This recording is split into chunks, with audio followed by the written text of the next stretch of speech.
نبی صلی اللہ علیہ وسلم نے وضو کرتے ہوئے پیشانی کے بالوں، پگڑی اور موزوں پر مسح کیا۔ خواتین اپنی چادر، دوپٹے یا اسکارف پر مسح نہیں کر سکتی، انہیں دوپٹہ ہٹا کر مسح کرنا چاہیے۔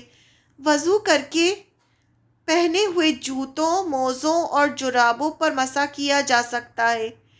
جنبی ہونا مدت مسح ختم کر دیتا ہے۔ اگر آپ نے مسح کیا لیکن آپ جنبی ہو گئے تو پھر آپ کو وہ مسح جو ہے وہ ختم ہو جائے گا۔ حضرت صفوان بن عیسال رضی اللہ عنہ سے روایت ہے کہ جب ہم سفر میں ہوتے تو رسول اللہ صلی اللہ علیہ وسلم 3 دن رات موزے پہنے رکھنے کا حکم دیتے، خواہ رفع حاجت ہو یا نیند آ جائے۔ البتہ جنابت کی وجہ سے موزے اتارنے کا حکم دیتے تھے، کیونکہ پھر اس کے بعد نہانا ہوتا تھا۔ رسول اللہ صلی اللہ علیہ وسلم آپ نے 3 دن رات مسافر کے لیے اور 1 دن رات مقیم یعنی گھر میں رہنے کے لیے موزوں کے مسح کی مدت مقرر فرمائی۔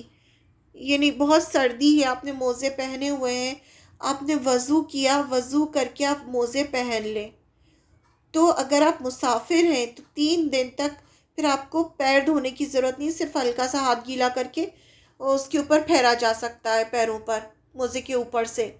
لیکن اگر آپ گھر کے اندر ہیں تو صرف یہ 1 ہی دن آپ ایسا کر سکتے ہیں، اور اگر سفر میں ہیں تو 3 دن کر سکتے ہیں۔ لیکن اس میں اگر آپ کو جنابت کے لیے ہے تو پھر آپ کو نہانا ہوگا، انہیں موزے اتار کے پھر نہانا ہوگا۔ وضو یا غسل کے بعد پانی خشک کرنے کے لیے حسب خواہش تولیہ استعمال کرنا یا نہ کرنا دونوں طرح درست ہے۔ یعنی آپ ٹاول یوز کر سکتے ہیں، کرنا ہے تو کر سکتے ہیں، نہیں کرنا ہے تو نہیں کریں۔ وضو ٹوٹنے کے مسائل۔ اب کون سے ایسی چیزیں جس سے وضو ٹوٹ جاتا ہے؟ وضو کرنے کے بعد بے مقصد باتیں یا فضول کام نہیں کرنا چاہیے۔ حضرت کعب رضی اللہ عنہ کہتے ہیں کہ آپ صلی اللہ علیہ وسلم نے فرمایا، جب تم میں سے کوئی وضو کر کے مسجد کی طرف جائے تو راستے میں انگلیاں ڈال کر نہ چلے، کیونکہ وضو کے بعد آدمی حالت نماز ہی میں ہوتا ہے۔ ٹیک لگائے بغیر نیند یا اونگ آ جائے تو وضو یا تیمم نہیں ٹوٹتا۔ حضرت انس بن مالک رضی اللہ عنہ سے روایت ہے کہ صحابہ اکرام آپ صلی اللہ علیہ وسلم نماز عشاء کا انتظار کرتے،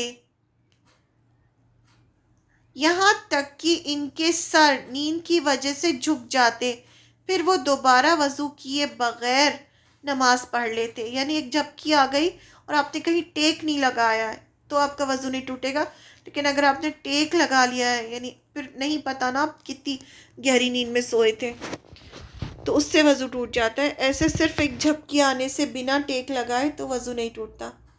محض شک سے وضو نہیں ٹوٹتا۔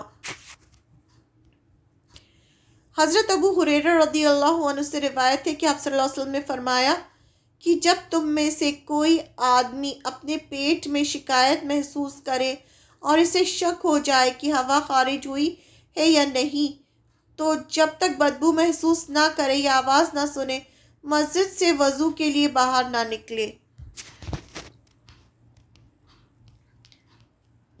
بچوں کو پوٹی دہلانے سے یا شرمگاہ دیکھنے سے یا آئینہ دیکھنے سے وضو نہیں ٹوٹتا۔ بیوی کو بوسہ لینے سے وضو نہیں ٹوٹتا، بشرطے کہ یہ جذبات پر قابو ہو۔ حضرت عائشہ رضی اللہ عنہ فرماتی ہیں کہ آپ صلی اللہ علیہ وسلم اپنی ازواج مطہرات کا بوسہ لیتے اور وضو کیے بغیر نماز ادا فرما لیتے۔ آنکھ پر پکی ہوئی چیزیں کھانے سے وضو نہیں ٹوٹتا، البتہ اونٹ کا گوشت کھانے کے بعد وضو کرنا چاہیے۔ حضرت جابر بن سمرہ رضی اللہ عنہ سے روایت ہے کہ ایک شخص نے آپ صلی اللہ علیہ وسلم سے پوچھا، کیا ہم بکری کا گوشت کھا کر وضو کریں؟ آپ نے فرمایا، چاہو تو کر لو، چاہو تو نہ کرو۔ پھر اس نے سوال کیا، کیا اونٹ کا گوشت کھا کر وضو کریں؟ آپ نے فرمایا، ہاں، اونٹ کا گوشت کھا کر وضو کرو۔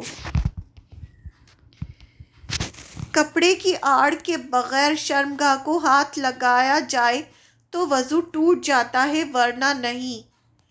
حضرت ابو ہریرہ رضی اللہ عنہ سے روایت ہے کہ آپ صلی اللہ علیہ وسلم نے فرمایا، جس نے اپنے ہاتھ کپڑے کی آڑ کے بغیر اپنی شرمگاہ کو لگایا اس پر وضو واجب ہو گیا۔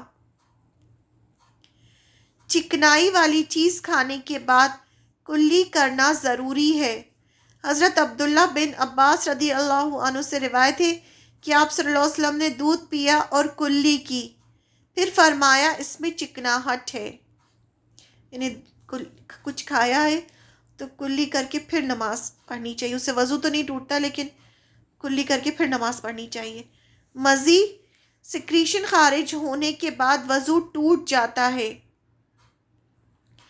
حضرت علی رضی اللہ عنہ سے روایت تھی کہ میں نے آپ صلی اللہ علیہ وسلم سے مزی کے بارے میں پوچھوایا تو آپ صلی اللہ علیہ وسلم نے جواب دیا، مزی خارج ہونے سے وضو کرنا چاہیے اور منی خارج ہو تو غسل کرنا چاہیے۔